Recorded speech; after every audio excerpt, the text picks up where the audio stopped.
Welcome to Futility Closet, a celebration of the quirky and the curious, the thought-provoking and the simply amusing. This is the audio companion to the website that catalogs more than 8,000 curiosities in history, language, mathematics, literature, philosophy, and art. You can find us online at futilitycloset.com. Thanks for joining us.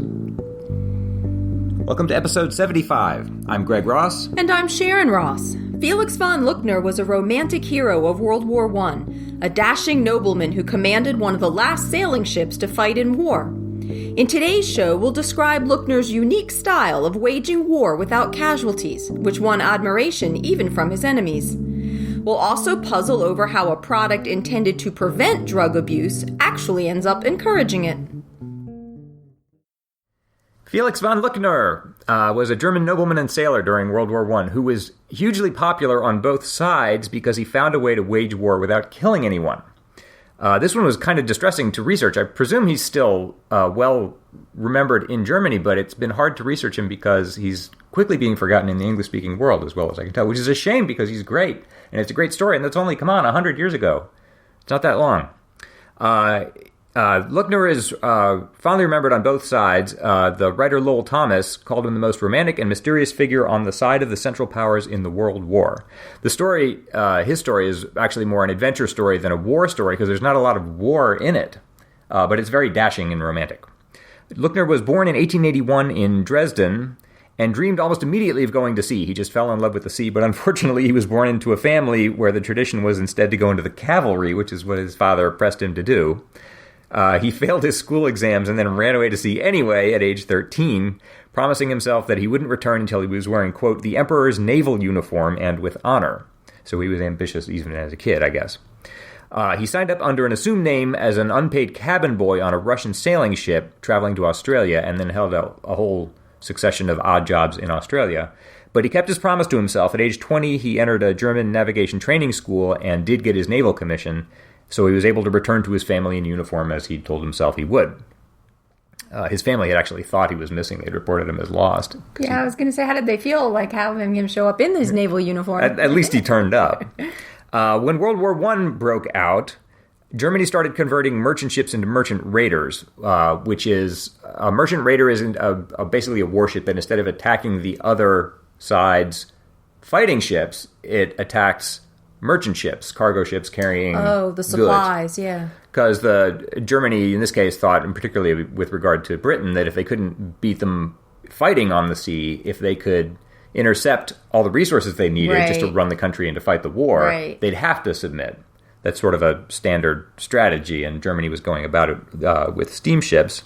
But the problem was that by 1916, the Allies had blockaded all the German warships in the North Sea, which gave them two problems. One is that they're blockaded there and can't get out to do this merchant raiding on the Atlantic. The second was, even if they could, this is 1916, so most of these ships are steamships powered by coal, and there weren't that many friendly ports on the Atlantic for them to refuel at. So even if one could break through this blockade and get into the ocean, they'd have trouble lasting very long because they wouldn't be able to get access to fuel. Someone in the Imperial Navy who had a rich imagination, this wasn't Luckner, I'm not sure who it was, came up with the idea of saying, well, look, if we can't do this with a steamship, let's go back and get one of the old-timey sailing ships. For two reasons. One, no one would ever suspect that that was actually a warship as it approaches the blockade, which is true. And two, if it does manage to get through the blockade and into the Atlantic, it doesn't need coal. It's a sailing ship. It can just sail around. But it needs wind. I mean, it does need wind, but... That's true. But there were good reasons to try this. So what they did was they impounded a 3-masted sailing ship and outfitted it secretly with all this special gear below the decks. 205mm guns that would emerge from the deck dramatically, 2 hidden heavy machine guns, rifles for boarding parties, and 2 500-horsepower auxiliary engines. But all that stuff was under the deck, so from the outside it just looked like an ordinary sort of unassuming sailing ship, which is clever. And they thought if it could get through the blockade, it could last for some time. No one knew quite how long, but they gave it provisions for 2 years just to go as long as they could. Yeah. And they commissioned it as the auxiliary cruiser Ze Adler, which means Sea Eagle. This was one of the last sailing ships to fight in war, so this is kind of romantic. Everything else out there is just this big smoke-belching steamship. It wasn't technically a clipper, but it was one of the old-time 3-masted sailing ships, which must have looked wonderful. In fact, Luckner got the command because he was the only officer in the German Navy who had actual experience on sailing ships. Everyone else had sort of come up in steamships. So those sort of early years when he was finding his way and running away, paid off because he got this job. Their plan was to run through this British blockade disguised as a neutral ship. And I should explain this. They were going to disguise themselves as a Norwegian ship carrying lumber, which is a typical Norwegian export. The rules were, if you're fighting in the infantry, if you're fighting on land, you had to wear a uniform that showed which side you were on. But the rules are different at sea. It's okay, the rules at least then were, it's okay to disguise yourself as a ship of a different nationality in order to fool others. The only rule is if you're going to outright attack them, you have to show your true colors before you start firing, just to prevent utter chaos. That's just kind of confusing. So you're allowed to pretend to be something you're not? Like that's allowed, quote unquote? Okay.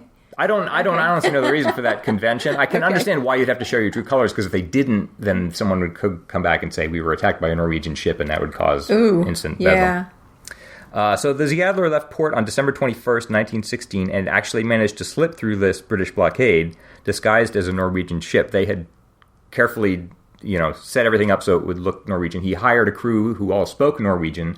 Right before they left, he stole the logbook from a Norwegian ship, and they timed the actual departure so it was right a day before a legitimate Norwegian ship left its port, so that if the British intercepted them and then radioed out, they'd get the news that, yes, there was a Norwegian ship that left port recently. Okay. Which is pretty good. The crew had 6 officers and 57 men, and they did get through the blockade, but then they were intercepted by a British merchant cruiser called the Avenger, southeast of Iceland, who put an inspection party aboard, but they didn't get caught. Basically, they had just planned this very well. There was even a sailor who dressed up as a woman to pretend to be the captain's wife. This lumber that they purported to be carrying was all carefully positioned so it lay across hatches and things, so the inspection party couldn't actually get down into the ship. It was very well thought out, and it worked. So they let them go, and now they're abroad in the Atlantic, and they can carry out this plan of attacking Allied merchant ships. And they started doing that. On January 9th, 1917, they came upon a steamer carrying coal, and this was sort of the typical way they would do it. They'd approach it with a signal, requesting a time signal. They'd say, chronometer time, please.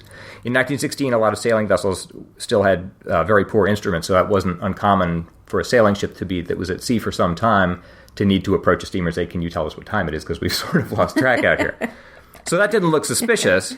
They approached the steamer, and then when it was too late for the steamer to take evasive action, they ran up the German ensign and revealed that they were actually Germans, fired 3 shots across the bow, and they surrendered. That was sort of the standard way they did this. That must have been so confusing, with these old 3-masted ships. I mean, yes. People are looking like, hey, look right. At one of these old-timey ships. Yeah, it's Isn't that cool? I must have been astonished at what actually happened.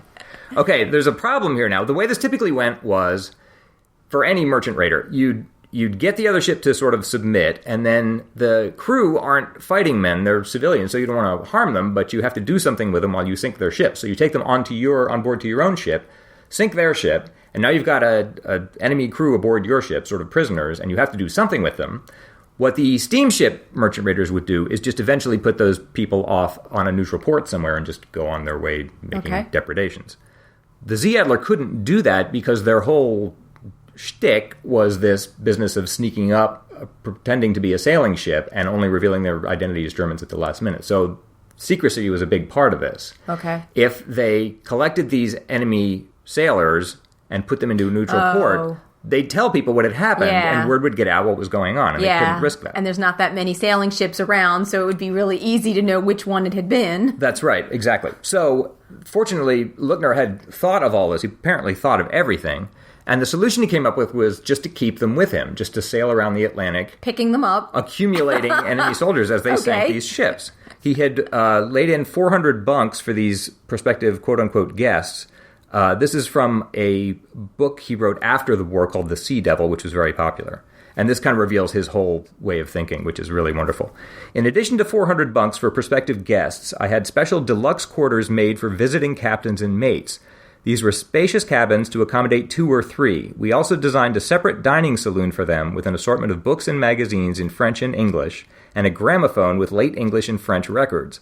War or no war, I still considered all sailors my pals and had my own ideas as to how our prisoners should be treated. A sailor is a sailor no matter what his nationality, and if I took any prisoners, I wanted them to feel as though they were my guests.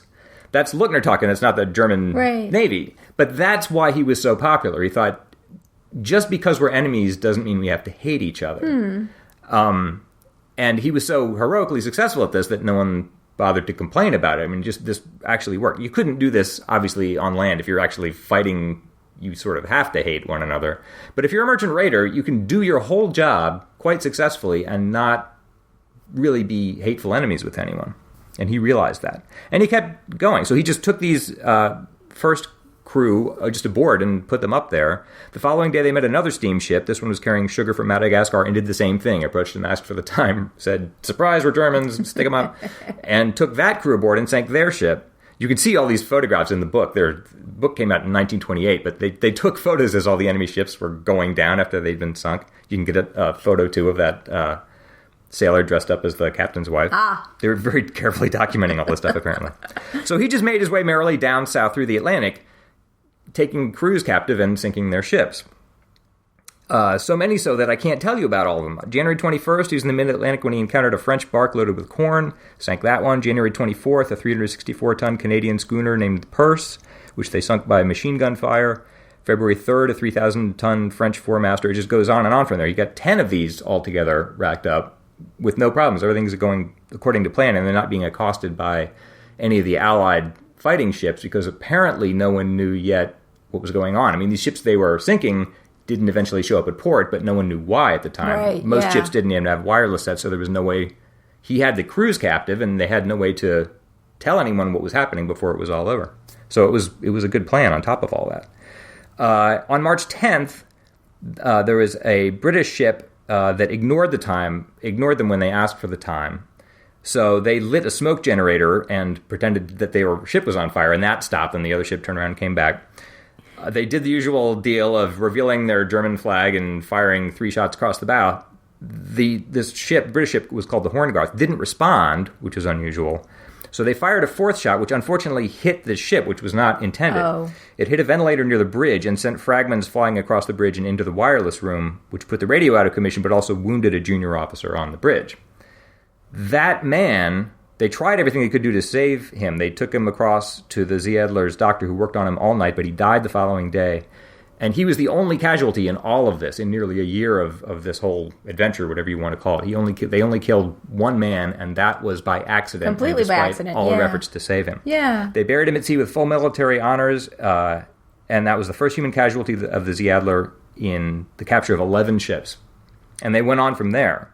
By this time, Luckner had accumulated 262 officers and men and 2 women who had to be kept. I mean, eventually he's going to have too many to fit aboard the Ze Adler, in addition to his own crew.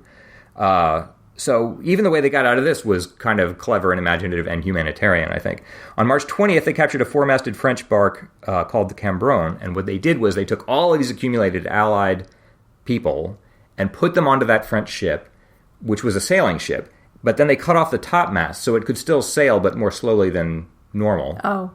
And sent it off toward Rio, and then hastily went off in the other direction. So these people would eventually reach a port and be able to explain what was going on. But by that time, they wouldn't be able to report their position because too much time would have elapsed. So even that was kind of considerate or humanitarian or large-hearted. I'm not sure what to call that. On top of that, if that wasn't impressive enough, they paid them. I couldn't believe this. They paid these prisoners for their time. For their time. He writes in his book, "We paid our prisoners off just as if they had been working for us. Each received wages for the time he had spent aboard, and each was paid the wage he ordinarily received from his ship owner. By Joe, that made them happy. We had a final banquet. The sailors feasted in their quarters. I entertained the officers and ladies in my cabin. Toasts of champagne were drunk, and at the end there were cordial handshakes. We transferred the crowd to the Cambronne in boatloads, and each boat, as it pushed off, gave 3 cheers for the Ze Adler." These are enemies. So it's almost like they got a paid vacation. They got a paid cruise, basically. Yes, with champagne and magazines and a Victrola. Right. And so that's why, just to come to the end here, that's why he was so widely admired on both sides, because he was doing his job for the Germans, and he wasn't, he was doing it as humanely as possible for the Allies. At this point, they'd been out on the Atlantic for 8 weeks, and they were fairly sure that none of the Allies knew that they were at sea. But as I mentioned there, the Horngarth, this last ship, had carried a wireless, and they weren't positive that they hadn't had time to explain to someone what was going on before they'd intercepted it. So at that point, he decided they're in the South Atlantic now. They're just going to duck around the south end of South America and come up into the Pacific just to get away from any possible searching that's going on in the Atlantic at that point.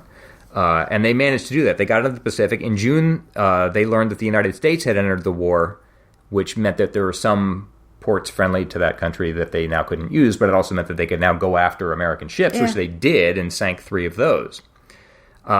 So finally, what stopped them was, after they'd been in the Pacific for 5 months, they'd sailed 35,000 miles. They were finally running out of provisions, and the men were starting to get scurvy and beriberi. So it wasn't attacks that slowed them down. It was just they were running out of resources. So they decided to go to Mopelia, which is a small coral atoll about 300 miles from Tahiti. And this is bizarre. What finally stopped them is the least likely thing you can imagine. The coral atoll is kind of a circle made of coral, which had a lagoon in the center, but the ship was too big to get in there. So they just anchored it on the outside, which would normally have been fine. And then they'd go to the atoll and hunt wildlife and basically get what they needed there and just spend some time there. Apparently it was beautiful. But on August 24th, they were getting ready to leave the ship for another day ashore when Luckner looked out to the east at about 9:30 in the morning and noticed what he called a strange bulge on the eastern rim of the sea. This turned out to be a tsunami, which just came out of nowhere. Apparently it was caused by a submarine earthquake or a volcanic disturbance. And it was huge. He described it as 30 or 40 feet high, a whole mountain range made of water. Oh, wow. Like heading towards them? Yes, heading toward the atoll. And they're anchored on the outside, so they're going to get hit by it. The motor they had all these auxiliary motors built into the ship, but they chose this moment to fail. So I don't know if you can get out of the way of a tidal wave in any case, but they certainly didn't manage it. And that's what ended all of this. No one was hurt. The wave hit the ship, and that drove the ship into the coral atoll, and that sort of did for it. That was the end of it, and the ship basically foundered against the atoll. No one was badly injured, and they managed to get away onto the atoll with 46 prisoners and did salvage some provisions and firearms and 2 of the ship's boats. So everyone's okay, but they can't keep going. Yeah. And they're sort of marooned there.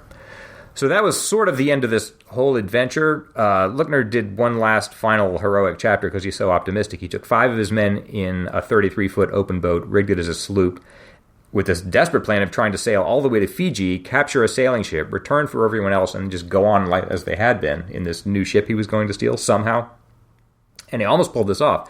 They crossed 2,300 miles in the open boat, 2,300 miles, got all the way to Fiji, and there they pretended to be some shipwrecked Norwegians. Most people even believed them, but one skeptic didn't and reported them to the authorities, and they were captured and basically taken to a POW camp in New Zealand. So that was sort of it. Luckner did actually even escape from the camp, but they recaptured him again. So that's it for him. The people who were remaining back on the atoll heard of this by radio, captured a ship themselves, and set up for South America, but they struck some rocks off Easter Island, and they basically wound up in a POW camp in Chile. So basically, after the tidal wave hits them, everyone's sort of eventually captured pretty quickly after that. But the final record is Ze Adler captured and sank 15 ships totaling 30,000 tons in 225 days and killed 1 guy by accident. After the war, Luckner was repatriated to Germany in 1919, where he wrote this best-selling book, The Sea Devil, and became a popular speaker in Germany, which was sort of looking for a symbol of hope or just inspiring story since they'd lost the war. And he certainly fulfilled that for them. And remarkably, he was popular, if anything, more popular in the United States, which is amazing because that was the enemy. In 1926, he went to the U.S. and spoke widely there. He was admired for his seamanship and for having fought the war with so little loss of life. He often spoke 3 times a day in schools and in churches. And Henry Ford gave him a car. Calvin Coolidge wanted to meet him. San Francisco made him an honorary citizen. And he could apparently tear phone books in half with his bare hands. It sounds like I'm just making this up now. Apparently, on top of all the rest of this, he was gigantically strong. He could tear a phone book in half and bend a coin with one hand. Wow. Okay. So as if, just throwing that in there. As if there wasn't a big enough draw for crowds. It's like I would see that. I guess there were fewer phones back then, but still, that's pretty impressive. So he lived the rest of his life fairly quietly. He died in Hamburg in 1966, which is pretty late for a sailing ship captain to die. But he left this great legacy, really admired on both sides. He was one of the most decorated men in Germany, with medals all down the left breast of his uniform as far as his belt. One author, Edwin Hoyt, says, he was one of those rare men who neither feared nor hated, who by nature made friends of his enemies. He also said, there never was a more gallant ship to sail the sea, never one whose men fought with more gentility, and never one which saw so much action, and yet inflicted so little human casualty. One commentator points out that Luckner may be the only person who's won both the Iron Cross, which is one of Germany's highest military awards, and a humanitarian award from the Pope. He did both of those, which is pretty good. Luckner says near the end of his book, as a sailor who has sailed under many flags and whose friends and pals are the citizens of many countries and many climes, it is my dream that one day we shall all speak the same language and have so many common interests that terrible wars will no longer occur.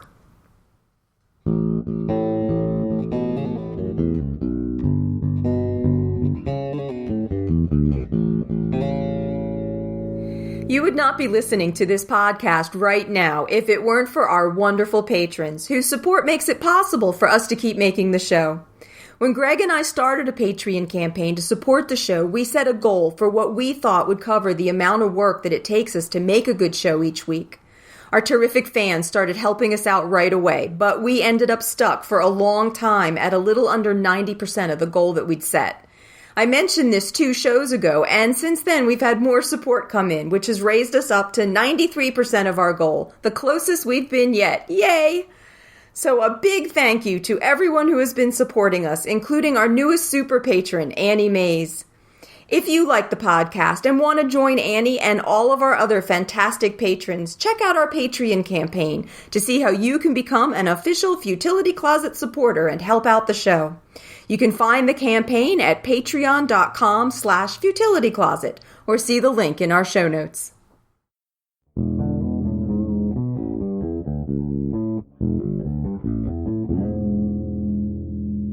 Greg's going to be solving a lateral thinking puzzle. I'm going to give him an interesting sounding situation, and he has to figure out what's going on, asking only yes or no questions. This one was sent in by David White. Good. Another David White puzzle, and this is true. All right. Okay. In 1998, a product was released that was designed to help stop drug abuse.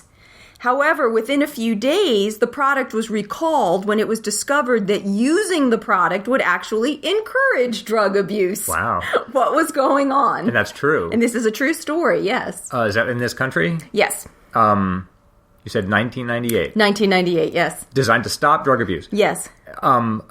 Designed to stop abuse of any particular drug? No. Oh, just stop? Wow, really? Yeah. Okay. A product, would you call it a pharmaceutical product? No. So it wasn't a drug that people took? Correct. And you said it had the effect of actually increasing abuse. It was discovered that using the product might encourage drug abuse. All right. Not increase it, but encourage it. Okay. So would you say that, can I call it, it's a product? Well, that's what we're calling it? Yes. Would you say that it worked as intended? In other words, for at least some people, it would have had the intended effect of discouraging drug abuse? I don't know. It's not that it just failed outright. Right. Yeah, that's not the right line of thinking on it. All right. Do I need to know more about... Okay, do I need to know more about sort of the movement behind it, like whether it was a government initiative or anything like that? No, you don't need to know that. Yeah. Do I need to know more about how whatever it was actually worked? You say it wasn't a drug, but the actual mechanism of whatever the thing was. You say it was a product sort of of something. It was a product intended to prevent people who weren't drug abusers from becoming drug abusers? Yes, intended to discourage that rather than prevent. Rather than to stop people who already were using drugs. Possibly. I mean, it was intended really to just discourage drug abuse. Is better than a word than prevent. Okay. All right. Did it do that? Okay, it didn't do that pharmaceutically. Did it do it by changing the economics of... No. Okay. And was this like a federal initiative? Was it for the whole country, as far as you know? I'm not sure. I'm not sure whether it was for the whole country or not. But it might have been. It wasn't. I don't need to know that it was some particular region. Right, exactly. Right, it doesn't matter where specifically it was. And I don't need to know more about the time, except for the fact that it was about 1998. No. I don't know how long this took or anything like that. Right, and it could have happened at any time. It didn't need to have been 1998. All right. It just was. Okay, and you say it wasn't related to any particular drug, it was drug abuse in general. Right. Okay, so if it wasn't an intervention that stopped it pharmaceutically, and it didn't it wasn't economic. How else would you try? Was it sort of, would you call it like a PR campaign? Some way of... Yes. Of telling people, of trying to convince people psychologically that it's a bad idea to abuse drugs. Right. That's progress. That is really good progress, actually. Okay. And you say it backfired. Yes. Using the product would actually encourage drug abuse. All right. Well, I just want to be clear here. So we're still calling it a product, but you're saying actually it's more like a campaign or a... Well, it's both. All right. But and it's germane that the campaign involved a product. All right. So, but it wasn't just like an advertising campaign. Correct, because there was a product involved, but it's closer to like a PR campaign, but it involved a product, and that's the key point. Was the product pre-existing? Was it something that was already... Oh, okay, so it's not like they came out with a new product. Right, all right. Right. So, okay, that helps. In a weird way. Right, well, you don't have to come up with something they invented from, that you've never heard of. All right, so the product... Yeah. There's some pre-existing product. Right. And some group, let's say it's the government... Right. Make some public claim about that product or a statement about that product. No, that's not it. Says, okay, but the product's already there. The product's and it's related somehow to this effort to discourage people from abusing drugs. It's related to this effort.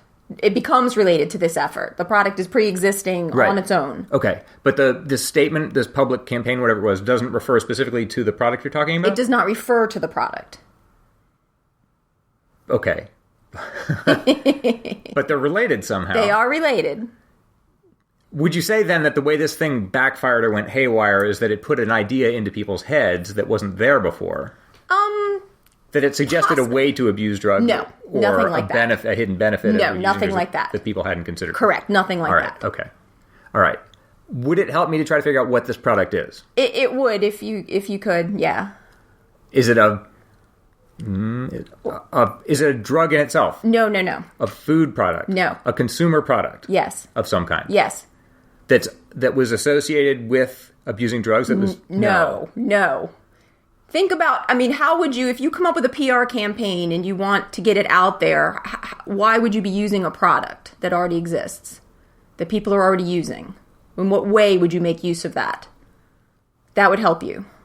Well, what I have fuzzily in mind is that you'd appeal to it as a symbol of something. No, nothing like that at all.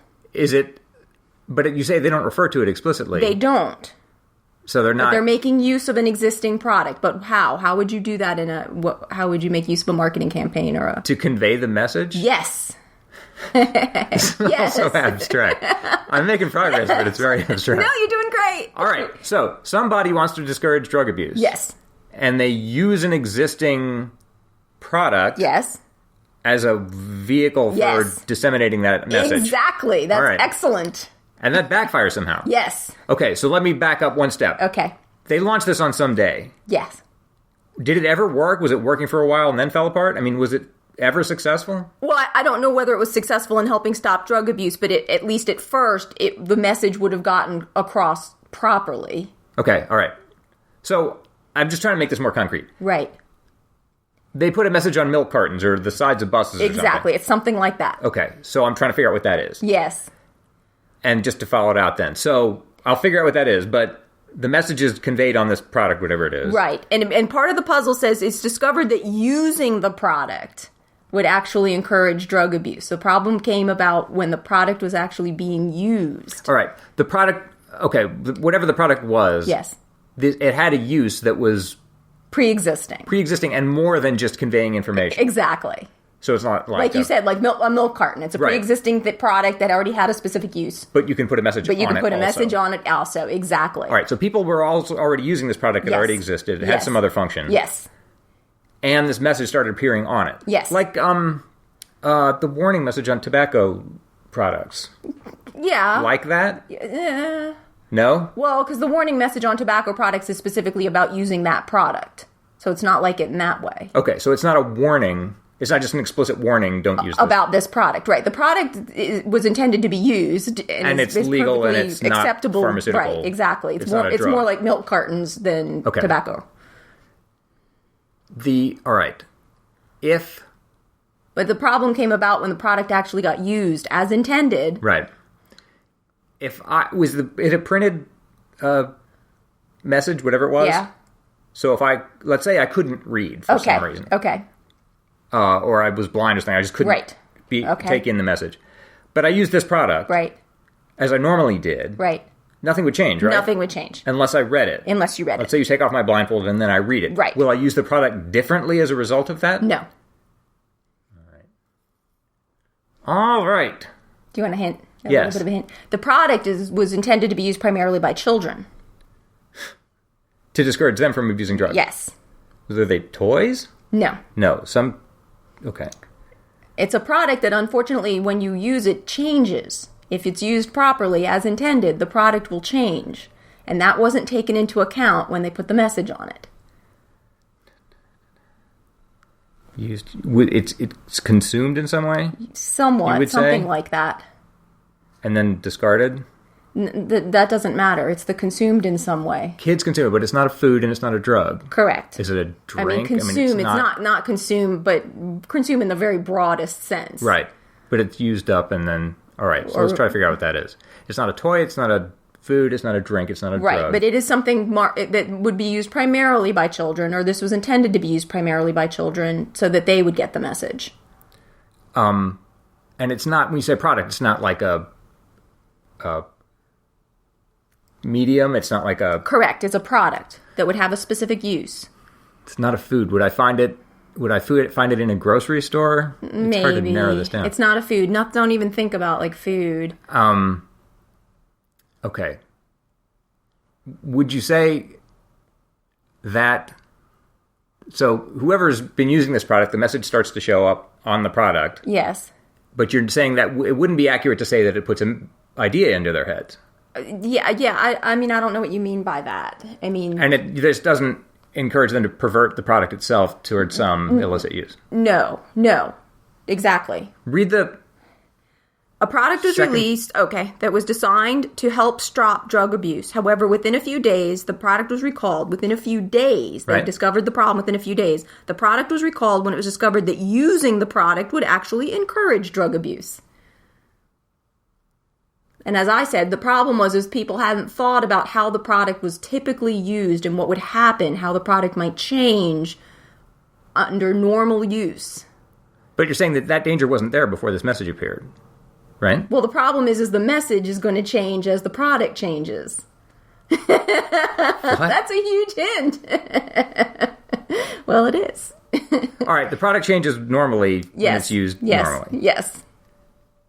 And that removes part of the message? Yes, exactly. Is it burned? No. Intended for use primarily by children. In schools. I'm sorry, I'm not...